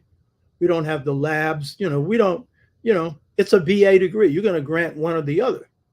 But what we can do is we can offer courses that introduce people to the sciences. And we can frame it within a Kemetic, Dogon, Yoruba, Asante, New African framework. And what is that again? Spirit. And guess what? That's the only way you'll be able to offer it. So I hired a brother, and he had a PhD in chemistry, Grant Venerable, from the University of Chicago. Now that's like the Holy Grail. University of Chicago, Harvard, Yale, these are the premier institutions. Hired him. And then I already had a brother who was a lecturer, had a master's in chemistry, Bulalela Wabogo. And he and I are the ones that have shaped the sixfold stages to mental freedom. He's Afrocentric, you know. And so we had people that could teach the course from a scientific perspective. So we framed courses in chemistry, biology, physics from a Kemetic framework. And we put them forward for general education. General education is you're required to take those to graduate. But you're not supposed to be able to do that, because if you duplicate, in this case, science, they're going to stop you for good reason, just like we stopped them for teaching our stuff. But then again, this is the wisdom of spirit. So we have a meeting with and I've mentioned this before on a previous show. We had a meeting with the head of the chemistry department. He's a Jewish American, he's a chemist. So he's in there to tell us he's going to block us and everything else. And so, I said, listen, I'm going to do you a favor. I don't ever do this with anybody. I'm a strategist. I never reveal my strategy. And when you're finished, you're just finished. You don't even know how you got finished. But I'm going to tell you how I'm going to finish you on this one, because there's nothing you can do about it. He said, what is that? So see that guy there, Grant Venerable? He's got a PhD in chemistry. Now, I know no one in your department has one from a university like that, but I know that's not going to prevent you from stopping these courses. But once we have them on the books, he's going to teach them. Do you know why I'm in this meeting? I said, I'm about as scientific as my dead cat. I know enough about science to just talk about, why it's important and stuff like that. But I'm going to tell you how we're going to whip you, and you're not going to be able to do anything about it. He said, what's that? In physics, you have this idea of waves and particles. You call it invisible energy. And then there are those who say there's consciousness that is the main force in physics. You don't know anything about that. I know. But I said, this is how we're going to beat you. We're not teaching physics, chemistry, and biology the way you are, especially physics, as some kind of just energy. This is a spirit. We're teaching a spirit science. And this spirit science will save the planet. And so you can't say we're duplicating you, because I know you're not teaching no spirit science. So he walks out the door. And then as he's walking out, he says, I'm going to fight you, but I admit all the breakthroughs in science come from the spirit realm. By the way, that's the topic for the next show. You'll see that. Shows all the innovations in science. Every last one of them comes through spirit. Every last one of them. So why shouldn't we center this discipline on spirit? Not just because scientific innovation comes from that, but every kind of innovation. But not just because innovation comes from that. That's the heart of being human. But that isn't just the heart of being human. That's the heart of existence. And spirit is consciousness. That's the high consciousness of God. If a university is really about training people to do that, then it's going to be about dismantling capitalism. And so we got that through. And so we became the only department of and we later changed the name to Africana Studies, that had spirit in the core. In this case, in science, as well as history, politics, driven by philosophy. Dogon, specifically, Kemetic, Yoruba, Asante, and African Americans, we got some deep philosophy. If you got the popular culture of the United States and the world, then it means there's some deep thought driving it. And underneath all of it is spirit, the beautiful light, that intuition that resides inside of you. When you don't know the way, it gives you a way. You hear me? It's that part of you that makes you divine. And there are many dimensions of spirit. And African systems are best at exploring this, though other systems explore it fairly well also, other systems of color. Today at San Francisco State, we have a new chair. His name is Dr. Petrie. And Petrie is also from Louisiana. In fact, he's not far from Bunkie. And he's the perfect perfect type that we need to lead this department, because Southern blacks, when they're solid, they're really solid. And this brother here, he's a scholar and he's a spirit man from Louisiana. Petrie, little guy. I love him. He's a good brother. And he'll protect that department and see that it goes forward.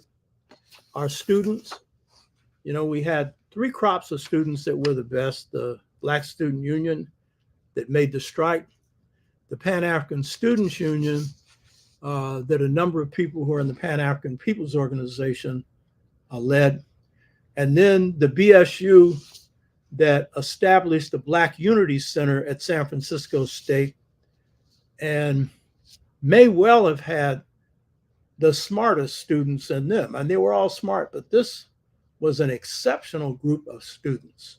You know what I mean? An exceptional group. And heavily led by women, because now a majority of students in universities, period, black or white, are female. And a significant number of them are from Eritrea, and they're Eritrean Americans. They were born here, and then African Americans. And these were people majoring in chemistry, engineering. The brother who was the most brilliant of all graduated with a BA degree in science and went straight into a PhD in some real complex area of science, But these were students with integrity, and we supported them when they got messed with. We saw that the hands were taken off of them, and they went back and saw that this department stood strong. And then we've had strong people like Dorothy Saruta, who was chair of Black Studies for 14 years after me and stabilized it, and many others. Dr. Dean Philip McGee, who passed on, who was one of the leaders of the Afrocentric movement in psychology, led by Phil McGee, Dr. Phil McGee, who was Dr. Wade Noble's teacher, brother named Khatib, who had formerly been in the Nation of Islam, and Naim Akbar, who had also been in the Nation of Islam and became Orthodox Muslim later. Those 3 of those taught in Black Studies, later Africana Studies at San Francisco State. And so the topic was Spirit, the Missing Dimension of Kemetic and African American Civilization. I thought it appropriate to show how you can drop it into the curriculum and pass it on to our students, and how it's essential for our independent Black schools to do the same thing, which is what our school, African Children's Advanced Learning Center, that's been in operation since 1972, and led by former students from San Francisco State and others. And we've had them on this show before, and if you look at that, you'll find it. So I just want to say, took me a while to come up with this one, because I got to be inspired when I'm doing this stuff. So I hope you got something out of it. Spirit, the Missing Dimension of Kemetic and African American Civilization. It's what keeps you going. It's the beautiful light inside of you.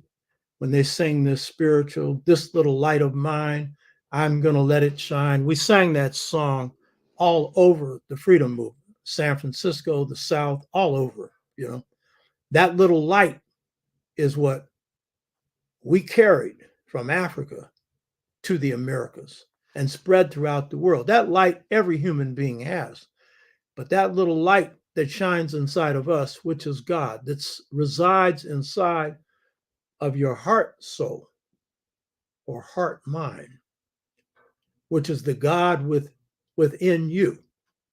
It is that spirit force that endows you with unlimited creativity, specifically in your realm, the realm you were gifted for. And that's your real challenge in life, is to know why you're here. And that's to know your ka, or your ori, or your destiny, or your chi, your destiny. What is it? That means, what are your gifts? What are you here for? And all of that spins around the spirit that dwells within, finding your light and following it, being it. George Washington Carver, the greatest scientist of the 20th century, said all he wanted to be was be himself. He wasn't going to let anybody shape him into something else. And that's not just the task for education, that's the task for life. That's your task. That's what this show is about. This show is about empowering you to be yourself. I'm not trying to get anybody to be me. I'm just providing a message. Be you. Be that God within you that you were put here to be. Make your contribution. And I know many of you are. And I learned from some of you a lot. That's how I've grown. In fact, teaching, to be a good teacher is to be a student. To be a good student is to be a teacher. It's always the twin side. My book, The Integration Trap, Generation Gap, caused by a choice between two cultures. This book here, it comes from a question I couldn't answer a student. Huh? There? Yeah.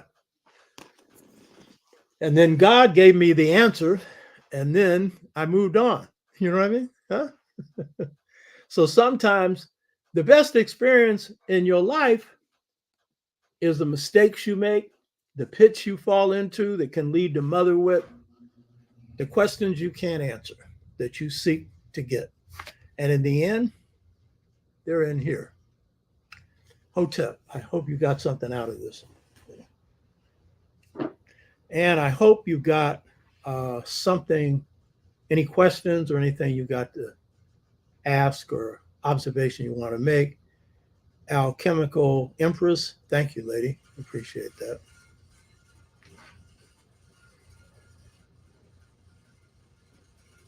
Wolf Manlu, can we fully incorporate spirit all while being immersed in white thought? Yeah, sure.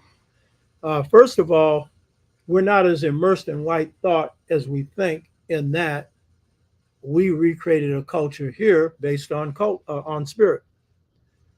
And it's the oppositions you face in life that make you the strongest, you know? So it depends on how you approach life. Do you want to approach life as someone that's in charge of your life and not going to allow others to dictate it? Or are you going to approach it the other way? Now, I understand that, we face these forces, and some of us have been more fortunate to be freer in how we wield our lives. But a lot of it has got to do with how we think. As you think, so you are. So do you think you can? This is Lao Tzu, who always asks good questions and is one of our serious leaders in this process.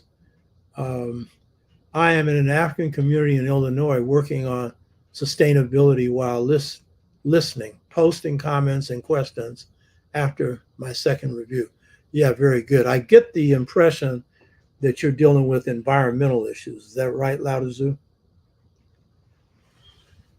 And put that up when you get a chance. Lawrence Freelow, Dan Freeman. How do we systemize African and African American culture? African and African American culture is already systematized, and it's under attack, and it needs strengthening in terms of African American, but also African. But that system is already there. The question is, how do we systematize African and African American consciousness? And that grows out of the culture. And that's what we'll be doing when we have, I got to go count and see how many we have now. 40 people. We probably need 40, 45, because some people are not going to be available. I know how that works. And so we're going to do a year-long webinar 2 times a month, a couple hours each week that we do it, on the process for us taking our identity from where it is to higher levels. And that's the real key thing. But in terms of African and African American culture, we need to study it. I mean, it's a complex culture. African American culture is complex because we are living in the most complex environment that Africans live in anywhere in the world, with all kinds of ethnicities and problems and everything else. So it means that the culture that would develop here would be very complex. And no one fully understands this culture. And we have the negatives of the culture that come out of slavery and oppression that we have to discard. But we're talking about the strong features, the positive features of the culture. So no one's going to fully know this culture because you would have to specialize in certain areas. For example, with me, I love art. House looks like an art gallery, but I'm not an artist. I don't know the history of the evolution of African American art. In this case, I'm talking about painting, and drawing. But that's true for theater arts. It's true for poetry. We have all these different dimensions. But what we need to know is the framework of the culture, the definition of the culture, and the way in which it works and how it's undergone change. And so in my book, The Integration Trap, Generation Gap Caused by a Choice Between Two Cultures, chapter 6 is over 85 pages long. And so what I do in that chapter is describe the salient features of African American culture and what parts of Africa what was it drawn from? And then how did that transform? And I don't claim that all of this explains all of that. There's a book that I've mentioned before, Exchanging Country Marks by Michael Gomez. That's an excellent book on the formation of African American culture. And I drew from it when I was writing the chapter on African American culture. I also have a speech that I delivered at the Malcolm X Grassroots program, February 22nd, 2003. Where they gave me a Grassroots Award. Asa Hilliard came in to hear the speech. It's up on my shows. It's entitled African American Culture, a Culture, Not a Subculture. So that kind of summarizes some of the salient features of our culture. And then there's a show called The Spiritual Blues, which Ogawa and I both consider to be the best show that's been done on this channel. And that it would be the spiritual blues testifies to the beauty of our culture, because its highest expression is in its art form. The art form is not the culture. Hip hop is an art form. It is not a culture. It draws out of African American culture, So we got to be clear about that. So this is, this culture, along with the cultures of Africa, it's the beauty of life. It's why I'm doing what I'm doing. That's what woke me up. It was both an awakening into African American culture and African culture. And those two took someone brainwashed and opened my eyes up, So drawing on the spirit is key to that. Ogawa noted it's February 22nd, 2003. African American culture, a culture, not a subculture.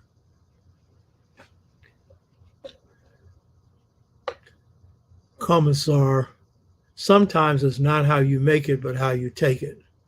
Yeah.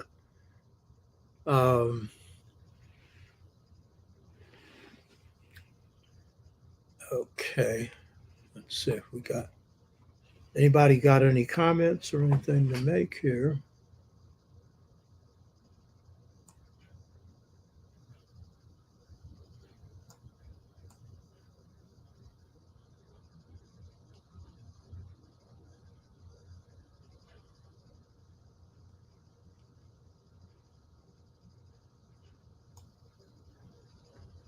Wolf Manley, a mother always gives her child what she needs, even if it's a whooping. Yeah, we need to cut back on that one.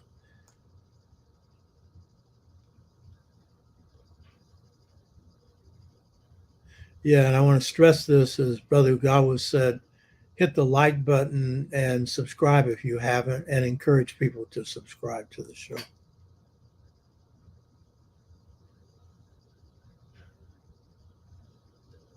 Higher Hecka. Black people in America should maybe study the European Jew to see how a group of people gained power. Yeah, and how they got wiped out. Huh? Yeah. You know, the Jewish strength has been their weakness, has been their strength. Their weakness is they have not founded effectively nation states. They had the house of David that becomes a nation, and then they got Israel. And neither one of these stand up as any great successes. But their dispersion, them being spread all over the world, is a key characteristic of the Jewish people. And that out of that, they created networks. These were largely economic networks, the center of which is New York City, and banking and other kinds of things. So they had to take a liability, not having their own nation state, and turn their global presence into a strength. But they tended to make the mistake of assimilating too much in the countries in which they went, even though they still held on to their religion to varying degrees. If you look at Jews today in this country, over 50% of them marry outside of the Jewish people. And they have the most highly educated group. So women don't have the excuse that they don't have men that can hold up to the standard and produce for them economically and educationally and so forth, and vice versa. So there's something else going on there, you know. In fact, the majority of Jews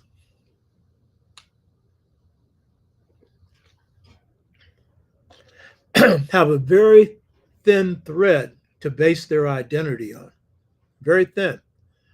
And it tends to be Israel, but there are Jews who are opposed to Israel for good reason, given what you're seeing right now with Zionism.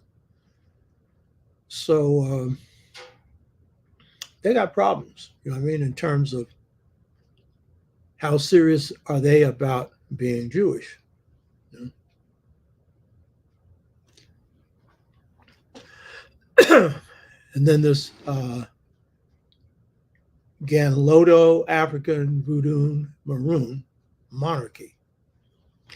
Black studies can only take us so far. We have to graduate from that Afrocentrism and whatnot and realize that the paradigm of Maroonage is truly the way to sovereignty.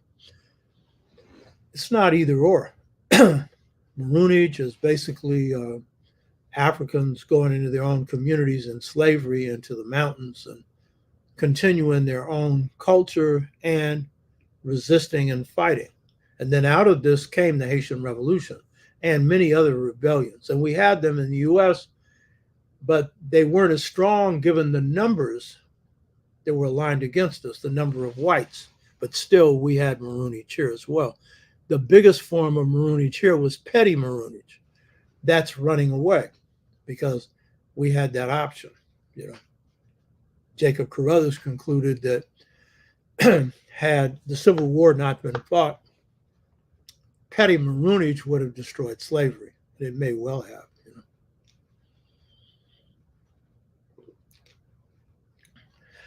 know. So we need to do what the Maroons did, draw from the best of our traditions, but you don't cast out the baby with the bathwater. Black studies was good for its time. Afrocentrism is now, you know.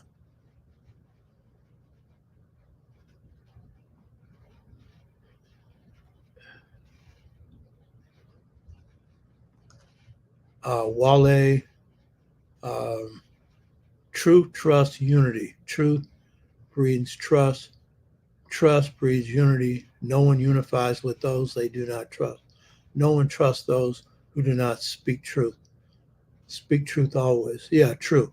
This whole thing of trust and then verify is stupid. You verify and then trust. That's something that an empty-headed Ronald Reagan would come up with. You know what I mean? Wally, again, truth builds confidence, not only your own confidence, but others will also have confidence in you. Teach your children to always do the same, speak truth always. Yeah.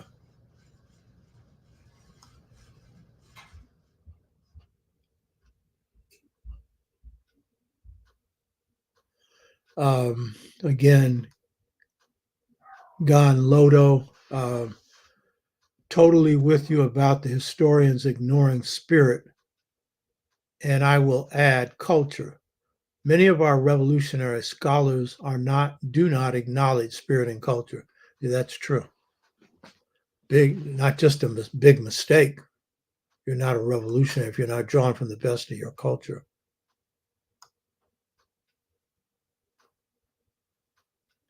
Wally, again, follow the way of your ancestors, speak the truth.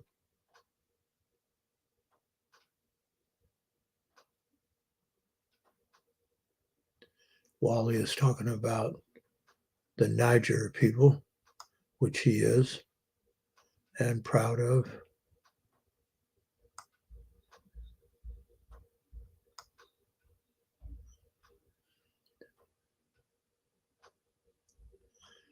So alchemical empress, surprised that my roots are in Bunkie, Louisiana. She's familiar with that place. It was extremely racist from what I remember. Yeah, I'm sure it was. So small they say you could close your eyes going through it and miss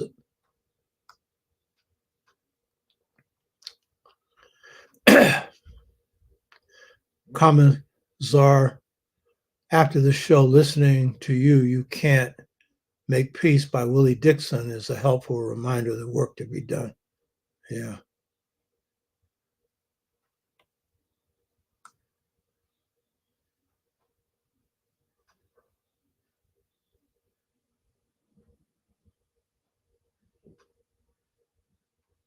Chad Jomo Kenyatta. My daddy used to say, I'm just like my grandfather. We even got shot at the same shoulder. Oh. Hmm.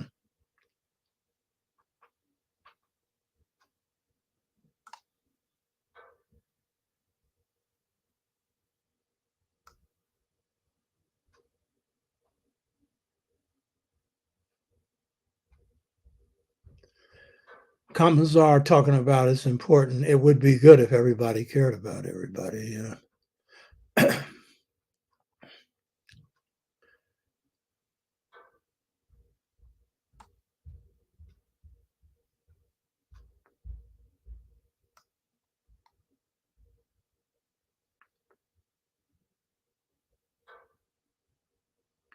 Kamazar, producing justice is about spirit. The practice of justice is the spirit working through you.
Thanks, Wolfman Lou, for trying to encourage people to hit the like button when they come on.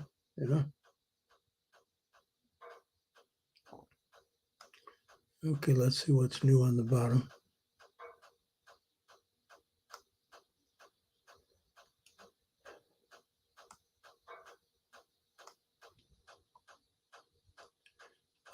Alchemical Empress. It was Dr. J. Alfred Smith that got our class to fight to make our African spirituality class a regular part of the theology curriculum, not just an elective. He had us chanting, "We are not an elective." Right on. I assume you're talking about, was it Dr. J. Alfred Smith's junior or senior? I think you're talking about junior, but yeah, right on. I see it junior at the Monterey Jazz Festival regularly.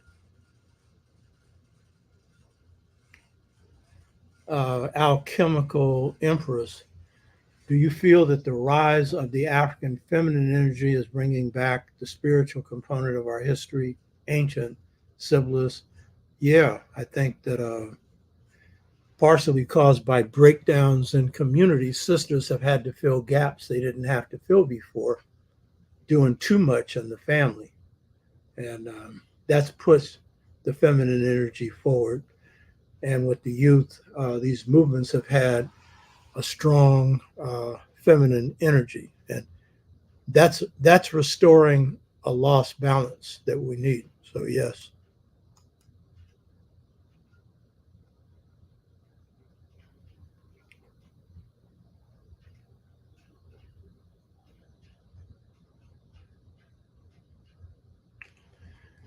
Yeti Blues Spiritual, as Baba Phil Valentine L teaches us, the combination of the word spirit, breath, and ritual, breathing ritual, aka proper diagrammic breathing.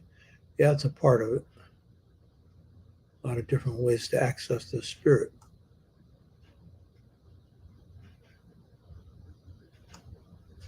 Wally, the easiest and quickest method to have everything you want is simply to want everything you have. That's pretty good.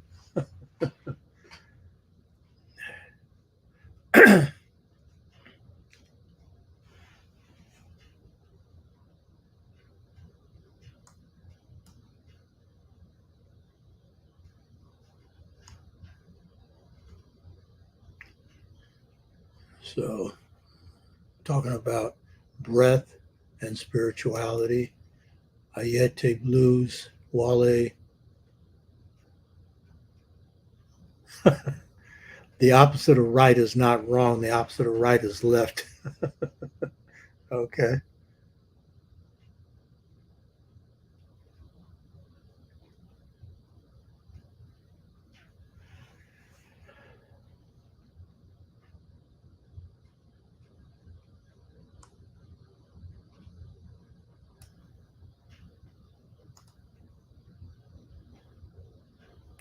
Wally, attention to anything is giving it power. Try giving your children more attention and see how powerful they become. Where attention goes, energy flows. Yeah, good point. That's true with your mate.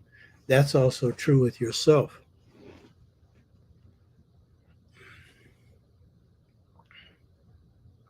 Well, very good.